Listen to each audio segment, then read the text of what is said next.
Good news, good news, good news. ইউএইতে যারা আছেন তাদের জন্য খুবই খুবই সুখবর। জিডিআরএফ এ গতকালকে একটা স্টেটমেন্ট প্রকাশ করেছে যে ইউএই থেকে যতজন লোক এই কনফ্লিক্টের কারণে গিয়েছে তার চেয়েও বেশি এসেছে এখানে। তার মানে কি? তার মানে হচ্ছে লোকজন, পুরো পৃথিবীর মানুষ জানে এটা ইউএই এখন সেফ। তারা এখন বুঝে গেছে যে ইউএই, আগে তো মুখে বলেছে এই ইউএই হচ্ছে সেফেস্ট কান্ট্রি, এখন তারা প্রমাণ করে দেখাচ্ছে, একটার পর একটা প্রমাণ করে। দেখেন কতটা মিসাইল, কতটা ড্রোন, সবগুলোই সাকসেসফুলি ইন্টারসেপ্ট হচ্ছে। এর চেয়ে ভালো আর এর চেয়ে সেফেস্ট কান্ট্রি আর কোথায় আছে বলেন?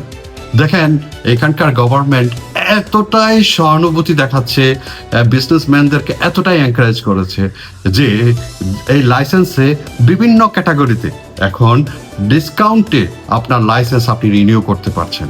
আপনি আমেরে চলে যান আপনার দুবাই ইকোনমির সেকশনে, ওখানে জিজ্ঞেস করুন আপনি কতটুকু ডিসকাউন্ট পাবেন। বেসড অন দ্যাট আপনি ডিসকাউন্টটা আপনি নিয়ে নিন।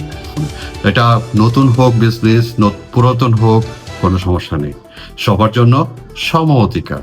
তবে হ্যাঁ, ইউএই গভর্নমেন্টের কাছে এটাই রিকোয়েস্ট থাকবে, আমাদের ব্র্যান্ডগুলো একটু শিথিল করে।